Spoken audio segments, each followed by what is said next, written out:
So it is assignment time. We have talked about lists, right? So assume we have a list of numbers from 1 to 10. 1, 2, 3, 4, 5, 6, 7, 8, 9, 10. Okay. What do I want to do? I want you to print every number along with its label, whether it is even or odd.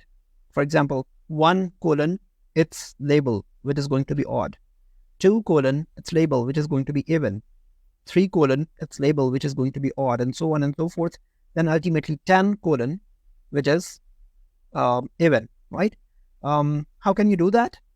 You can reference it with a thing where we counted E in a string in one of the previous videos, right?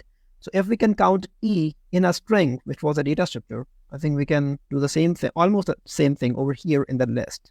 Hint is you have to loop over the list. And apart from that, how to check if a number is even or odd, you already know from our previous videos.